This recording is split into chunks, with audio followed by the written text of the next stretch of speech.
యేసు ప్రభు వారు తన శిష్యులందరూ తీసుకుని బేతేలు వరకు తీసుకెళ్లి వారి మీద చేతులు ఉంచి ఆశీర్వదించిన వాక్యం. ఇక్కడ ఆశ్రయించవచ్చుగా, యెరూషలేములోని లేదు, అక్కడ తీసుకెళ్లాల్సి వచ్చింది ఆశ్రయించు. ఎందుకంటే ఆయన ఆశీర్వాదం మనకి అవసరమిస్తుంది అంటాడు. సామిగ్రంథం 10:2 సామిగ్రంథం 10:2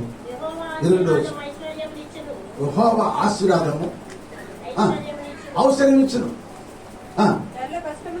నరులు కష్టం చేత అసలు ఎక్కువ కాదు. నువ్వెంత కష్టపడు, ఆదివారం పనికెళ్ళు, నీకేం ఉపయోగం ఉండదు. అంతకాని వెనకాల కాసుకుని కూర్చొని దరిద్రత వెనకాల కూర్చొని ఆదివారం పనికెళ్ళి నువ్వెంత కష్టపడినా అంతే ఉన్నది. ఎక్కడేసారు ఒకడంటే అక్కడే ఉంది అంట, రేషన్ చోట ఉందంట. అట్టగే నువ్వెంతనా కష్టపడు, ఆ తెచ్చడానికి తినడానికి సరిపోతున్నది, ఏం మిగలదు. ఎంత మిగలదంటే ఆయన ఇచ్చే ఆశ్రదం మనం పోగొట్టుకుంటున్నాం. ఆయన ఇచ్చే చెప్పాలి, ఆయన ఇచ్చే ఆశ్రదం పోగొట్టుకున్నాం కనుక నువ్వెంతనా కష్టపడు, రాత్రి వాళ్ళు కష్టపడు. నువ్వు రాత్రి వాళ్ళు కష్టపడినా ఎక్కువేం ఉండదు. నువ్వే కష్టపడుతున్నావు రేత్రి పోలు, నువ్వు నీ భార్య నీ పిల్లలు ఎంత కష్టపడు. ఆదివారం పోగొట్టు ఎంత కష్టపడినది చిరిగిపోయి సంచిలో నీ సొమ్మంతా వేసినట్టే. సంచులు అయితే సంచులు ఉంటాయా? ఎందుకు దానికి ఏముంది? సంచికి చిల్లు ఉంది. ఆ చిల్లు పడాలంటే నువ్వు ఆదివారం దేవుని మందిరంలో రావాలి. హల్లెలూయా. రాత్రి అంతయు శ్రమ పడినా రాలేదు ప్రభు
రాత్రంతా కష్టపడ్డాడు. యేసయ్య మాట లేకుండా కష్టపడ్డా కనుక ఒక్క చాప కూడా పళ్ళ. సొమ్మిగిల్లిపోయి అలసిపోయి నిద్ర లేక చేపలు పడక దిక్కు చూసక ఈ రోజు నా భార్య బిడ్డలకు ఏ ఆహారం పెట్టాలి, రాత్రంతా కష్టపడ్డాడు, ఒక్క చేప కూడా పడలేదు. ఈ రోజున నా బిడ్డలో నా భార్య పుస్తుంటారని ఏడుస్తూ దిక్కులేక విచారంతో వస్తున్నాడు. అది చూసిన దేవుడు జారిపడి పేతురు మన లోనం బాని పడగన్నాడు. లోనం బానించాడు. వాళ్ళయ్యా అన్నాడు. అంటాడు, అయ్యా రాత్రంతా వేసి ఇక్కడే ఒక చేప కూడా, కానీ ఇప్పుడు నీ మాట చొప్పున వాళ్ళేస్తారు. వేస్తే యేసయ్య మాట చొప్పున వేశాడు. దేవుడు 2 దోలు నిండి చేపలు, అబ్బా ఆ దరిద్రతం అనేది పోయిందంట. అందుకే యెహోవావిచ్చు ఆశీర్వాదం నీకు అవసరమిస్తుంది. కానీ నువ్వెంత కష్టపడినా, నువ్వు రాత్రి వాళ్ళు కష్టపడినా అది ఎక్కువ కానే కాదు. నీ తెలవట్లు. అందుకే ఆదివారం పనికి వెళ్ళమాకండమ్మా, వెళ్ళమాకండి దండం పెట్టి చెబుతాడు. అసలు వెళ్ళే పాడు చేసుకుని దరిద్రం తెచ్చుకుంటా. దానివల్ల రోగాలు వస్తాయి, దానివల్ల అప్పులు అవుతాయి, దానివల్ల సమస్యలు పెరుగుతాయి, దానివల్ల మనశ్శాంతి తొడదు. ఎందుకంటే మన వాక్యం తెలిసిన వారిని, ఆయన రక్తమాసాలు భుజించే వారిని, ఆయన సలహా జీవించేవాళ్ళం కనుక ఆదివారం ఆయనది. ఆయన పనిలో ఎవరైతే ఉంటారో వారిని దేవుడు ఆశ్రయిస్తానికే చేతులెత్తాడు. హల్లెలూయా. చేతులెత్తాడు. ఎందుకు?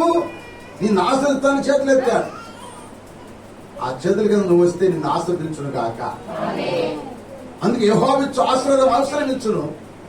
నరులెంత కష్టపడినా సరే ఈరోజు ఆదివారం ప్రార్థనకి వెళ్ళేవాడు, పనులకు వెళ్ళేవాళ్ళు, ప్రయాణాలు చేసేవాళ్ళు, ఎన్నో చేస్తారు. అలా చేసిన వల్ల మీకేదో సంతోషం అనుకుంటున్నావు, లేకపోతే అదేదో ముసారు అనుకుంటున్నావు. నేను చెప్పటం మీకు బాధగా ఉండదు. మీరు బాధపడినే చెప్పాలి, ఎందుకంటే దేవుడు కాక నేను కాదుగా చెప్పేది, పరిశుద్ధాత్మ దేవుడు చెప్పేది. ఆయన మాట నేను కూడా లోబడి జీవించాలి. ఇక్కడ అందుకని చెబుతున్నాను, ఆయన చెబుతున్నాడు. హల్లెలూయా. కనుక మనము ఆశీర్వాదం పొందుకోవాలి. ఆశీర్వాదం అడిగిన భక్తులు దావీదు పొందుకున్నాడు. ఎలా పొందుకున్నాడు చూడండి. దినవృత్తాంతాల మొదటి గ్రంథము 17వ అధ్యాయం 27వ వచనం చూడమ్మా. దినవృత్తాంతాల మొదటి గ్రంథము 17వ అధ్యాయం 27వ వచనం, 17-27. ఇప్పుడు నీ దాసుని సంతతి చూడండి అంటాడు, నిత్యము నీ సన్నిధిని ఉండునట్లుగా దాన్ని ఆస్వాదించ అనుగ్రహించున్నావు. యెహోవా నీవు ఆశీర్వదించిన ఎడల అది ఎన్నటికి ఆమేన్. ఆయన ఆశీర్వదిస్తే అది ఎన్నటెన్నటికి ఆశీర్వించబడిందంట. దావీదు యోధా గోత్రం నుంచి వచ్చిన వాడు. యూదుల రాజులు 20 మంది ఉన్నారు, 21 మంది ఉన్నారు. 21 మంది రాజులను కూడా దావీదు ఎప్పుడైతే ప్రార్థన కోరాడో, ఆ ప్రార్థన ఎన్నటెన్నటికి ఆశీర్వాదం రావాలని కోరాడో, ఆ ఆశీర్వాదం మాత్రం అక్కడే ఉంది. కానీ ఆశీర్వాదం పొందుకోకుండా వాడే చచ్చిపోయిన రాజులు ఎంతో మంది ఉన్నారు. ఎందుకంటే వాళ్ళు దేవుని పని చక్కగా చేయలేరు. కానీ ఆశీర్వాదం అక్కడే ఉంది. ఆశీర్వాదం దగ్గరికి వెళ్ళేవాళ్ళు వాళ్ళ ఇష్టానుసారంగా జీవించడం కనుక నష్టపోయారు. కానీ ఆశీర్వాదం అక్కడే ఉంది. ఆశీర్వాదం పొందుకునేవారంటే దావీదు గారు. హల్లెలూయా. అందుకే ఎన్నటెన్నటికి నా కుటుంబం, లేకపోతే నా బిడ్డలు, నా సంఘం, లేకపోతే మన గ్రామం ఆశ్రయించబడాలంటే ఆయన సన్నిధిని మనం రావాలి, ఆయన సన్నిధిని గడపాలి. నువ్వెంత కష్టపడినా, నీకు ఎన్ని తెలివితేటలు ఉండొచ్చు, నీకు ఎన్నెన్ని ఉండొచ్చు, నువ్వు వెళ్ళొచ్చు. కానీ ఎంత సంపాదించు, దాని వెనకాల దాచబడిన భయంకరమైన నష్టం మనకి తెలియదు. అది నీకు మరుగైద్ది అన్నమాట. భయంకర నష్టం వచ్చింది. ఆ నష్టం వచ్చినా కూడా ఏమనుకుంటావంటే వచ్చిందిలే అనుకుంటావు. కానీ నేను దేవుని సన్నిధికి వెళ్ళకపోయాను, నాకు అందుకే నష్టం వచ్చిందని నువ్వు ఎప్పుడైతే ఎత్తుకుంటావో అప్పుడు దేవుడు నిన్ను ఆశ్రయించుడు కాక. హల్లెలూయా. కానీ మనము ఆశీర్వాదం పొందుకోవాలి. అందుకే దేవుడు బెతేని వారికి అంట వాళ్ళని తీసుకుని వచ్చి చేతులెత్తి వారిని ఆశీర్వదించాను. ఏంటి బెతేనిలో ఉన్న అనుభవం? ఒక 3 మాటలు మీకు క్లుప్తంగా చెప్పి ముగించేస్తాను. 3 మాటలు శ్రద్ధగా వినండి. హల్లెలూయా చెప్తున్నాం. హుషారుగా ఉన్నవాళ్ళు మంచిది. దేవుడు మిమ్మల్ని దీవించుగా. ఆశీర్వాదం కావాలి కదా అందరికి? కావాలా వద్దా? ఆయన చేతులెత్తి ఆశ్రయించాలంటే ఏం చెప్పి బెత్తని వారు మనం కూడా రావాలి. ఏంటా బెత్తని నేను మీకు జ్ఞాపకం చేస్తాను. చూడొక మాట. మార్కు సువార్త 11వ అధ్యాయం మొట్టమొదటి వచ్చింది. మార్కు సువార్త 11వ అధ్యాయం. వారు యెరూషలేమునకు సమీపించి ఒలీవ కొండ దగ్గర ఉన్న బెత్ఫగే బెతేని అనే గ్రామం యొద్దకు వచ్చినప్పుడు ఆయన తన శిష్యుల్లో ఇద్దరు చూసి, మీ ఎదుటనున్న గ్రామానికి వెళ్ళండి, అందులో మీరు ప్రవేశింపగా కట్టబడిన ఒక గాడిద పిల్ల కనపడింది. దాని మీద ఏ మనుషుడును ఎప్పుడు కూర్చుండలేదు. దాన్ని విప్పి తోలుకొని రండి. ఎవడైనా మీరు ఎందుకు ఇలా చేయించున్నారని నిన్ను అడిగినలా చెప్పుడి. తక్షణమే అతడు ఆమేన్. హల్లెలూయా. ఇప్పుడు బెతేనియాకి 2 మనుషులు పంపాడు యేసు ప్రభువు. ఒక ఇంట్లో గాడిద పిల్ల కట్టేసి ఉంది. దేని కట్టేసి ఉంది? అరే మాట్లాడేవారు అందరూ గాడిద గురించి చెబుతారు ప్రసంగాలు. ఎక్కువ శాతం ఏం చెబుతారు చెప్పండి? మనం ఎన్నోసార్లు విన్నా లేదా? ఎన్నిసార్లు చెప్పాను మీకు గాడిద గురించి? రేపు గాడిద గురించి చెప్పండి, నేను సోదరు చెప్పండి. రేపు వచ్చే మాట్లాడే వారు దాని సందర్భాన్ని చెప్పుకున్నాం. దేవుడు ఆ రోజుకి ఏది బయలుపరిస్తే చెప్పు. ఇది కట్టబడిన గాడిద. ఈ గాడిదని ఎవరు ఎప్పుడు ఇప్పలేదు. ఎవరు కూడా దాని మీద కూర్చుని ఉండలేదు. గాడిద అంటే మరి ఈనాడు గొర్రెలు మోసేది గాడిద. గొర్రెలు బాగా మోసేది గాడిద. ఆ గాడిదకి ఎంత మోసినా అంటారు పెద్దలు, అంటారు గాడిద మోసా దానికి ఇల్లు లేదన్నమాట. ఇల్లు లేని గాడిద కట్టబడదు. ఈ గాడిద ఇప్పుడు ఎవరికి కావాలంటే యేసు వారికి కావాలి. పంపించింది ఎవరిని? సేవకులు పంపించాడు. ఎవరు పంపించాడు? శిష్యులు అంటే ఎవరంటే సువార్థికులు, సేవకుడు. సేవకుడు ఎప్పుడు వెళ్ళాడు? ఏది ఎక్కడ వెళ్ళమన్నాడు? పలానా గ్రామానికి వెళ్ళు, అక్కడ బెతనియా గ్రామం ఉంది, ఆ బెతనియా గ్రామానికి వెళ్ళు, అక్కడ కట్టబడిన గాడిద ఉంది, దాన్ని ఉప్పు తీసురా, అడిగితే ప్రభు నాకు కావాలని చెప్పన్నారు. సోదరు చెప్పండి, ఎవరికి కావాలి? ప్రభువు కావాలి. కట్టబడింది ఆ గాడిద. కట్టేశాడు సాతాను. నేను సోదరు చెప్పండి, గాడిద ఎవరంటే మనమే. మన గాడిద పోల్చాడు. మనం కూడా అంటాం లేదా? మన పిల్లలు అంటాం లేదా గాడిదని? ఒరే అడ్డగాడిద, ఒరే నిలువు గాడిద, ఒరే లెగవరా ఇంకా గాడిద అంటాం లేదా? చెప్పిన మాట వినకపోతే గాడిద అంటాం లేదా? మాట్లాడే గాడిద అంటాం లేదా?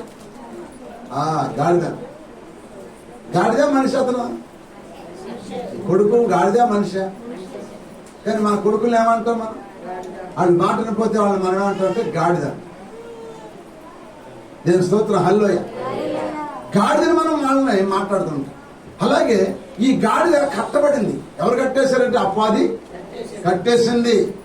దేని కట్టేసింది? పాపం అనే తాడుతో ఆ రాయి కట్టేసి. ఆ కట్టబడిన గాడిద ఇప్పుడు అమ్మను యేసయ్య వాడు అడుగుతుంది, ఎవరికి కావాలి? ప్రభువు కావాలి. అమ్మ ప్రభువు కావాలంటే మనం ఆప్తులు ఊరుకాడు, నన్ను కూడా పాతలను తోసేద్దాం, దాని భయమే. అందుకని తోలుకోమా. ఏ కట్టబడిందంటే పాపంతో కట్టబడిన గాడిద. హల్లెలూయా. పాపంలో కట్టబడ్డాం ఒకప్పుడు. మనం ఏ పాపంలో కట్టబడ్డాం? కొంతమంది వ్యభిచార పాపం, కొంతమంది తాగుడికి కట్టబడ్డారు. తాగుబోతుడు ఉన్నాడు అనుకోండి, వాడి ఇంట్లో భోగు లేకపోయినా దిగులు పాడు. పిల్లోడు జలం వచ్చి మందులు లేకపోయినా దిగులు పాడు. ఆ డబ్బులు కావాలి. అడిగాక చెప్పండి, ఆ ఇంట్లో ఉన్న 100 రూపాయలు ఆ తిండికి ఇవ్వడు, ఆ పిల్లడు ముందుకి ఇవ్వడు. ఏం చేస్తా చెప్పండి? ముందు కలిసి దాన్ని కట్టబడ్డాడు. దాన్ని కట్టబడ్డ వ్యక్తి అతనికి జాలి దయ ఉండదు. దేనికి కట్టబడ్డాడో దానికే వాడు బానిస అయిపోతాడు. మన జెరెమీయా గారు చెప్తున్నాడు సాక్షి. అంటే ఈ మంచి ప్రసంగికుడు, ఇమ్మానుయేల్ మినిస్టర్ అన్నమాట. ఇది 3 బిడ్డలు అంట తల్లికి. పెద్ద బాబు 12 ఏళ్ళు అంట, చిన్న బాబు 10 ఏళ్ళు, 3వ బాబుకి 8 ఏళ్ళు. 3. ఈ 3 బిడ్డలు పెరుగాలం పెట్టిందంట. పెరుగాలం తిన్నా చచ్చిపోయారు, పండుకున్నారు. 3 బిడ్డలు చచ్చిపోయారు. అయితే ఈ 3 బిడ్డల దగ్గరికి ఎవరున్నారు? తండ్రి ఉన్నాడు. తండ్రే చంపాడని విషపూరితమైన ఆహారం పెట్టి తండ్రే చంపాడని ఆయన్ని తీసుకెళ్లి జైలు వేశారు. కొంతకాలం ఆగిన తర్వాత చూస్తే తండ్రి కాదు, తల్లే చంపేసి. ఎందుకు చంపేసినట్టు దానికి అక్రమైన సంబంధం ఉండాలి. అక్రమైన సంబంధం పెట్టుకుని, అంటే దాని గురించి ఎంత చెప్పాడంటే, ఇప్పుడు మన 10th క్లాస్ వాళ్ళకి ఏమొచ్చిందా మీకు? మన 10th క్లాస్కు హైదరాబాద్ వచ్చేవుగా ఆ పాతలందరూ కలిసి కట్టమా. ఈ గెట్టా గ్యాదర్లో ఈ 10 అప్పుడు పెళ్ళి అయిపోప్పుడు ఆమెకు 20 ఏళ్ళు అయ్యి, లేకపోతే 20 ఏళ్ళు అయింది పెళ్ళి అయ్యి, ఆమె చదువుకున్న 10వ తరగతి చదువుకున్న ఈ గెట్ టుగెదర్కి వెళ్ళిందంట. వెళ్తే పాత స్నేహం ఉందంట అక్కడ. ఏముంది చెప్పండి? ఆ పాత స్నేహం గురించి అంట ఏం చెప్పండి? వచ్చేయమంటే ఆ రోజు ఇష్టం తీసుకొచ్చి పెరుగులో కలిపి అట్టిపెట్టిందంట. భర్తకి 3 బిడ్డలు పెట్టి చంపేసి వెళ్ళిపోతామని. 3 బిడ్డలు పెట్టింది. సందకాడ పిల్లలు ఆకలి తింటారు, పడుకున్నారు, అట్టాగే నిద్రపోయారు. తండ్రి 10ంటికి వస్తాడు, రాలా. ఫోన్ చేసినంటే ఎన్ని ఫోన్లు చేసినా రావట్లేదంట. నేను ఈ రావటం పడదని చెప్పండి. ఆఖరి ఇక అంతే, జంప్ అయిపోయిందంటే. 3 పిల్లలు చచ్చిపోయి జంప్ అయిపోయి. ఆ సంగతి తర్వాత తెలిసింది. దానికి ఏం పట్టుకుంది? వ్యభిచారం అనే కట్టుకు బానిసైపోయి 10 నెలలు మోసి కని గోరు ముద్దలు పెట్టి పెంచుకున్న బిడ్డలు, 12 సంవత్సరాల బిడ్డ, 10 సంవత్సరాల బిడ్డ, 8 సంవత్సరాలు, ముగ్గురు మగబిడ్డలు. దాని ప్రాణం అట్టుపిందో వ్యభిచారం అనే పిచ్చి కట్టబడి 3 బిడ్డలు చంపుకో. ఆయన చెబుతుంటే నాకు ఏడుపు వచ్చింది. కుండలు పిండే విషయాలుండి కట్టబడ్డారు. ఇప్పుడు ఒకవాడు వ్యభిచారాలు కట్టబడ్డవాడు, సినిమాలకు కట్టబడ్డవాడు, సిరలు కట్టబడ్డవాడు, ఏమండి రకరకాల నాటి కట్టబడి త్రాగుడికి, సీటు బ్యాగులకి, రకరకాల నాటికి కట్టబడి నాశనం అయిపోతున్నారు జనం. ఆ నాశనం అయిపోయి జనాన్ని రక్షిస్తానికే బెత్తనిలో ఉండు, బెత్తనికి వెళ్ళి ఆ కట్టబడిన గాడిదని ఇప్పుతోలు రామన్నాడు యేసు ప్రభువు. హల్లెలూయా. సావుడు చెప్పిన ప్రకారంగా ఆ గాడిద తీసుకొస్తే ఇప్పుడు గాడిద అంత ఎవరిని ఎక్కిలా. ఆ గాడిద ఇప్పుడు ఎవరు మోసింది? యేసయ్య మాత్రానికి వచ్చింది. యేసయ్య ఇప్పుడు దాని మీద ఎక్కితాడు. దానికి ఏమొచ్చింది చెప్పండి? ఘనత ఒకప్పుడు తాగుపోతాడే, తిరిగిపోతాడే, వ్యభిచారే, దొంగ, దుర్మార్గుడు, నరహంతుడే. కానీ ఎప్పుడైతే యేసు ప్రభువు దగ్గరికి వచ్చాడు వాడికి ఘనత వచ్చింది. వారికి ఘనత వచ్చింది. ఘనత కావాలి. ఆ ఘనత ఇచ్చేటువంటి దేవుడే. మరి ఒకప్పుడు నరహంతుడురా, అప్పుడు దేవుని పరిచయం చేస్తున్నాడు, ఘనత. మరి ఒకప్పుడు తాగుబోతాడురా, దేవుని పని చేస్తున్నాడు, ఘనత. ఒకప్పుడు వ్యభిచారి, దుర్మార్గురాలు, ఇప్పుడు దేవుని పరిచయంలో పాల్పోతుంది, ఘనత. ఘనత దేవుడు మనకి ఇస్తాడు. అందుకే ఆ ఘనత ఇచ్చే దేవుడు ఎవరంటే ఆయన సర్వఘనత కలిగిన మహాదేవుడు. హల్లెలూయా.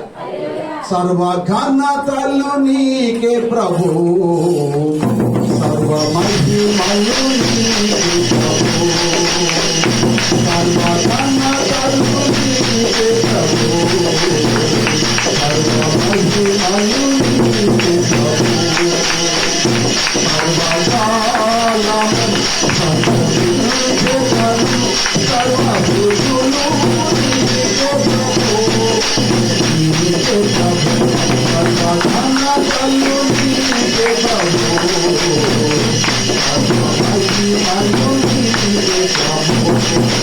హల్లెలూయా. కట్టబడిన గాడిద, పాపం ఉన్న గాడిద ఇప్పుడు దేవుని మాటకు లోబడి బెస్తనియా అనుభవం ఏంటంటే లోబడే స్వభావం. సోదరు చెప్పండి, నువ్వెంత ఘోర పాపమైనా, నువ్వు ఎటువంటి చెడ్డదానివై, ఎంతమందిని చంపేసిన, నరికేసిన, పాడు చేసిన, దేవుడు నిన్ను కోరుకుని పిలిచాడు కనుక ఆ పిలుపు తగ్గట్టుగా నువ్వు వస్తే, లోబడి వస్తే నేను దేవుడు ఆశీర్వదించును గాక. హల్లెలూయా. లోబడాలి. లోబడి వచ్చినప్పుడే ఆశీర్వాదం ఉంటుంది. లోబడుతున్నావా నీవు? లోబట్టం అంటే భయం కలిగి ఉంటాం దేవునికి. పౌలు భక్తుడు అంటాడు, శ్రీలారా అంటాడు, ఎఫెసీయులకు రాసిన పత్రిక 5:2 అంటాడు, శ్రీలారా ప్రభువునకు వలె నీ స్వపురుషునికి లోబడి ఉండమన్నాడు. ఏమన్నాడు చెప్పండి? పౌలు గారు చెప్తున్న మాట ఏంటంటే, శ్రీలారా ప్రభువునకు లోబడుతున్నావు కానీ నీ భర్తకు లోబడుతున్నావు. నువ్వు ముందు నీ భర్తకు లోబడు. నీ భర్తకు లోబడును దేవుడు లోబడినట్టే. సోదరు చెప్పండి. అందుకే పౌలు మహాశయుడు అంటాడు, నువ్వు ప్రభువు లోబడుతున్నావు కానీ నీ భర్తకు లోబడతావు. నీ భర్తకు నువ్వు ఎప్పుడే లోబడతావో అప్పుడే నువ్వు ప్రభువునకు లోబడినట్టు. హల్లెలూయా. ఎందుకంటే సర్వ సృష్టికి ఆయన కర్త, నమ్మిన వారికి ఆయన భర్త, యేసు ప్రభువు. ఆ భర్తకు నువ్వు లోబడి ఉండాలంటే నీకు ఇచ్చిన శరీరాన్ని భర్త ఆయన నుండి వచ్చావు కదా, నువ్వు ఆయన ఎముకగా, ఆయన ఎముకగా నువ్వు లోబడి జీవించు ఆయనకి. అప్పుడు నువ్వు నేను ఆశీర్వదిస్తానంటాడు. హల్లెలూయా. ఈనాడు భర్తను వరే అట్టడాడా ఇట్టడాడని తిట్టేవాడు ఎంతమంది ఉన్నారండి విశ్వాసులు. పాడైపోతారు వాళ్ళందరూ. నేను చెబుతున్నాను, భర్తను తిట్టొచ్చా వరేని? నువ్వు ఇట్టపోతారు అంటారు కొంతమంది. దేవుని వాక్యం చదివిస్తుంది. నువ్వు ఎప్పుడైతే లోబడతావు అప్పుడు ఆయన చెయ్యి నీ మీదకి వచ్చును గాక. నువ్వు లోబడిపోతే ఆ చెయ్యి నీ దగ్గరికి రాదు. బెతేలులో అనుభవం ఏంటంటే లోబడుట. గాడిద లోబడింది. స్తోత్రం చెప్పండి. గాడిద లోబడింది. పాపం గాడిదే. లోబడి వచ్చేసింది, ఆయన దగ్గర నుంచుంది, ఆయన ఎక్కాడు. హల్లెలూయా. దానికి విలువ వచ్చింది. హల్లెలూయా. నీకు కూడా విలువ రావాలంటే లోబడాలి. నువ్వు లోబడుతున్నావా దేవునికి? నీ ఇంటి వారు లోబడుతున్నావా? నీ భర్తకు లోబడుతున్నావా? నువ్వు భర్తకు లోబడి దేవుని లోబడినట్టే. నీ భార్యను ప్రేమిస్తున్నావా? నీ భార్య నువ్వు ప్రేమిస్తే నువ్వు దేవుని ప్రేమించినట్టే. ఇలా భార్య భర్తల ఐక్యత లేదు, భార్య భర్తకు లోబడతలేదు, భర్త భార్యని ప్రేమించట్లేదు. అందుకే ఆయన చేతులు మన మీద రావట్లా. ప్రార్థనకైతే వస్తున్నాం, మనం ప్రార్థనకైతే చెప్పాలి, ప్రార్థనకైతే వస్తున్నాం, కానీ వాక్యం వింటున్నాం. కానీ ఇంటికి వెళ్ళాక నీ భర్తకు నువ్వు లోబడుతున్నావా? ఇంటికి వెళ్ళాక నీ భార్య నువ్వు ప్రేమిస్తున్నావా? మొదట భార్య లోబడాలి, రెండు భర్త ప్రేమించాలని వాక్యం చదివిస్తుంది. మొదట పురుషుడు, రెండవది స్త్రీ. ఇప్పుడు మొదట పురుషుడికి భార్య లోబడితే భర్త భార్యని ప్రేమిస్తాడు. అప్పుడు ఆశీర్వాదం అనేది వాళ్ళ మీదకి యేసయ్య ఇచ్చును గాక. అలాగే భార్య భర్తలు లోబడి జీవిస్తే వారి బిడ్డలు కూడా వారి మాట విందురు గాక. హల్లెలూయా. వారి బిడ్డలు కూడా వారి మాట వింటారు, వారి బిడ్డలు కూడా వాళ్ళ మాట వింటారు. ఓ మాట మీకు జ్ఞాపకం చేస్తాను. అబ్రహామునకు లేకలేక పుట్టాడు కుమారుడు, ఆయన పేరు ఇస్సాకు. మనందరూ తెలుసు కదా. దేవుడు పిలిచాడు, అబ్రహామా అన్నాడు. చిత్తం ఆయన అన్నాడు. అందులోకి నీ ఒక్కను కుమారుడు ఇస్సాకు, నువ్వు ఆయన్ని ప్రేమిస్తున్నావే, అతను తీసుకొచ్చి మొరియా పర్వతం మీద, ఒక పర్వతం మీద నేను చూపిస్తాను, అక్కడ నీ కొడుకు నాకు బలి అన్నాడు. సరే నాయన అన్నాడు. దేవుని మాట సరే నాయన వెళ్ళాడు. ఇప్పుడు బిడ్డను తీసుకున్నాడు. తెల్లవారుజామున లేచాడు, తలకు పోస్తున్నారు, వేరు బట్టలు ధరించుకున్నారు, కట్టెలు తీసి గాడిని పెట్టున్నారు.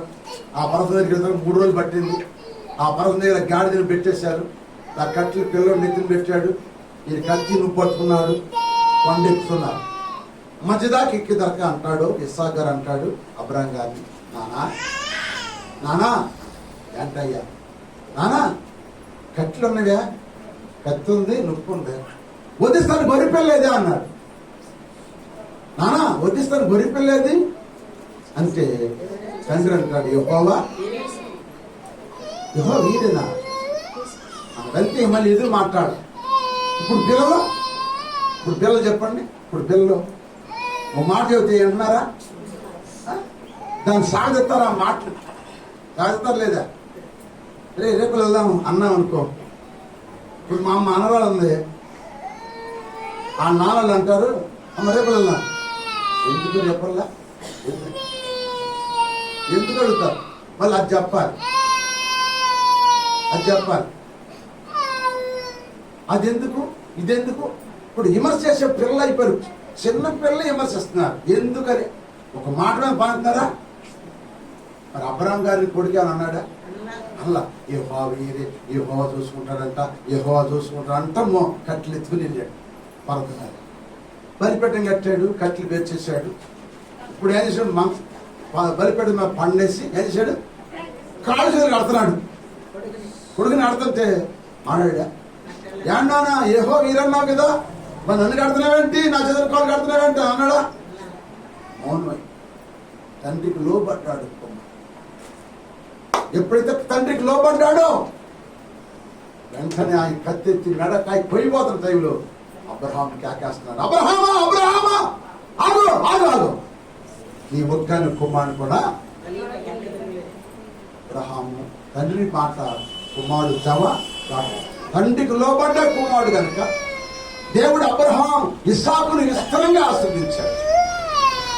ఇతరులను అనుభవం లోబడే స్వభావం ఉంటే, ఈ ఉదయకాలం నీకు చెప్పే వర్తమానంలో లోబడే స్వభావం నీలో ఉంటే నేను దేవుడి చేతులెత్తి ఆశీర్వదించును గాక.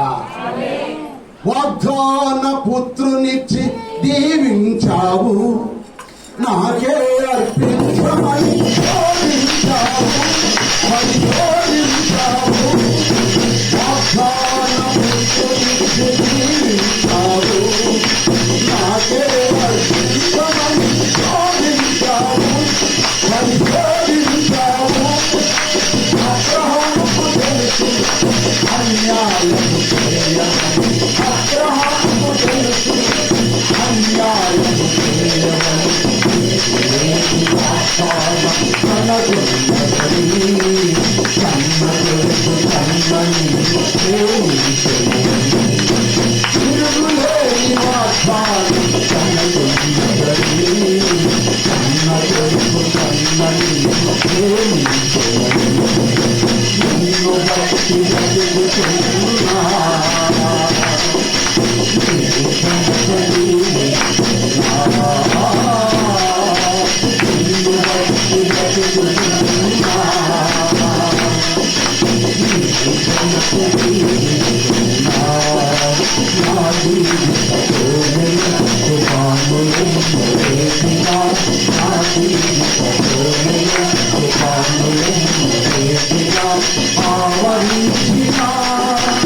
ఆత్మనాదుడా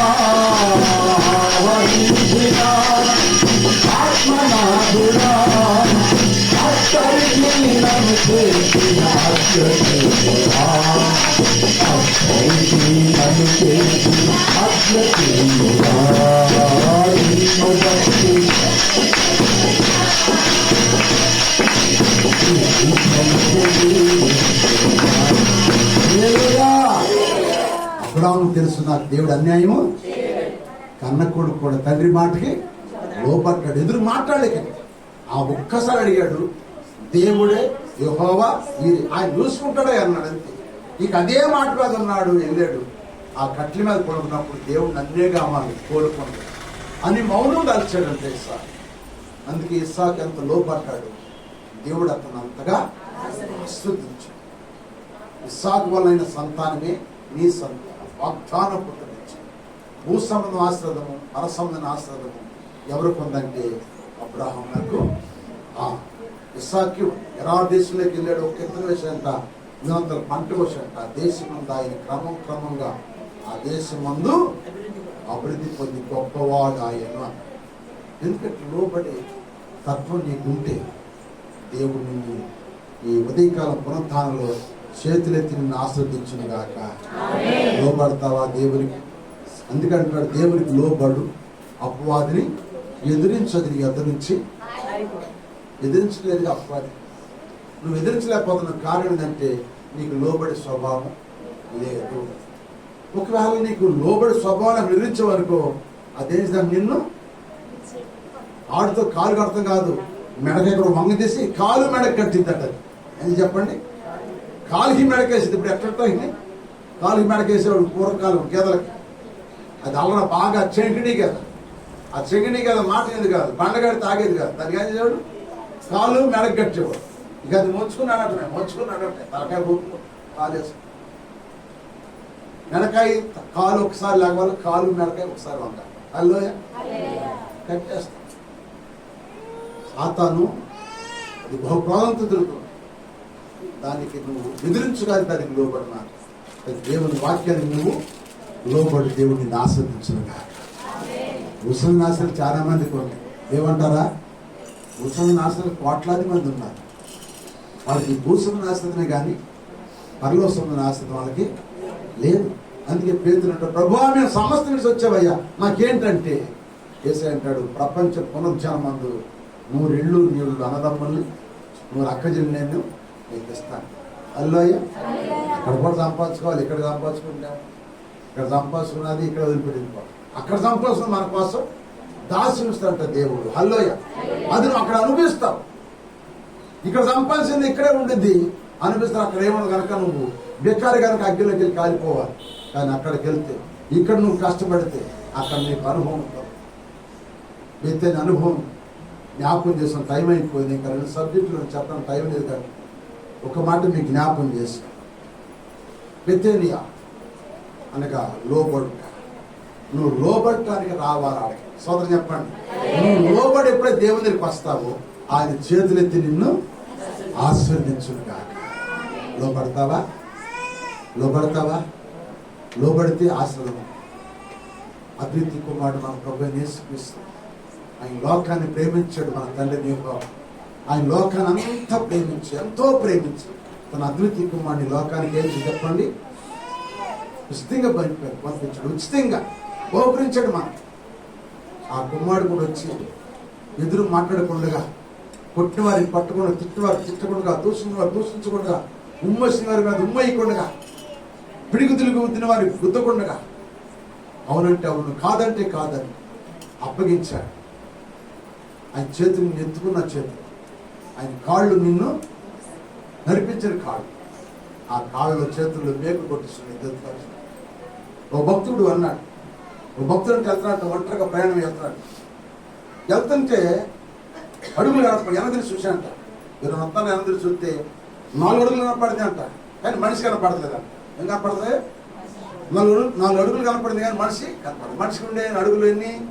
2 కదా, 2 కనపడదు, 4 కనపడుతుంది. మనిషి కనపడితే 4 ఉన్నాయి. అయితే అనుకున్నాడంట, నా దేవుడు నాతో వస్తున్నాడు.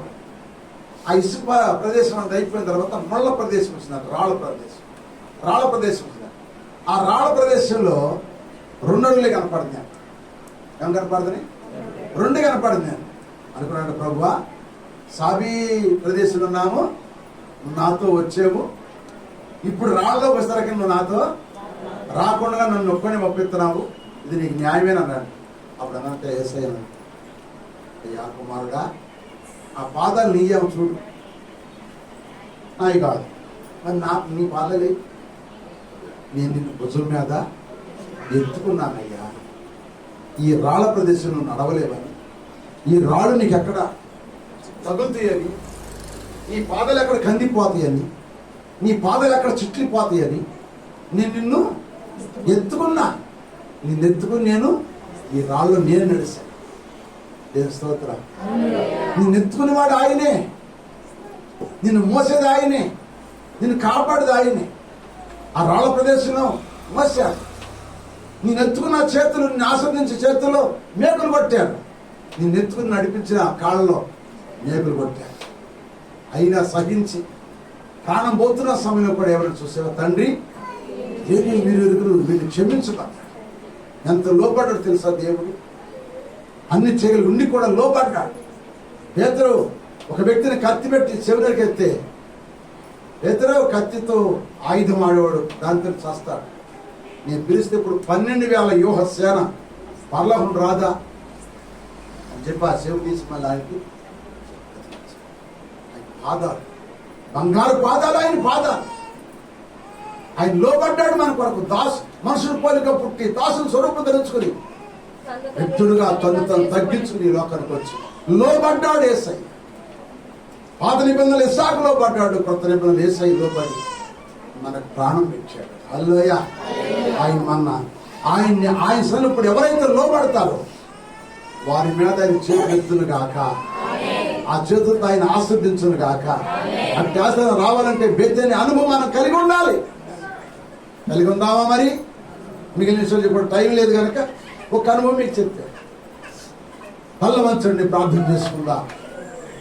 తల్ల వంచండి ప్రార్థన చేసుకుందాం. తల్ల వంచండి ప్రార్థన చేసుకుందాం. యేసయ్య పాదాలు బంగారు పాదాలు,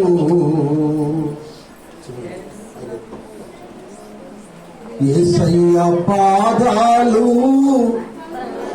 బంగారు పాదాలు. మన సిలువను, నీ పాపం నా పాపం సర్వలోక పాపాన్ని కడగడానికి మోసుకెళ్ళిపోయాడు ఆయన. ఆయన పాదాలు చిట్లిపోయాయి. ఆయన పాదాలు బంగారు పాదాలు, పరిశుద్ధమైన పాదాలు, నిర్దోషమైన నిష్కళమైన పాదాలు. నేను ఎత్తుకుని మోసాడు. ఆయన కలిగిన నీవు ఆ వ్యక్తిని అనుభవాన్ని లోబడుతున్నావా? నువ్వు దేవుని మాటకు లోబడుతున్నావా? నీకు ఆశ్రదం ఎలా వస్తుంది? నిజమైన ఆశ్రదం రావాలంటే ఆ వ్యక్తిని అనుభవాన్ని లోబడి స్వభావం నీలో ఉంటే ఆయన చెయ్యెత్తి నిన్ను ఆశ్రయించబోతున్నాడు. ఇప్పుడే నేను లోబడతానయ్యా, నీ చెయ్యి నా మీద ఉంచయ్యా, నన్ను ఆశ్రయించు ప్రభువా, నీకు లోబడతాను ఈ రోజు నువ్వు తీర్మానం చేసుకుంటే ఆశ్రదం నీ ఇంటి మీదకి వచ్చును గాక, నీ పొల మీదకి వచ్చును గాక, నీ బిడ్డల మీదకి వచ్చును గాక, నీ మీదకి వచ్చును గాక. ప్రార్థన చేసుకో.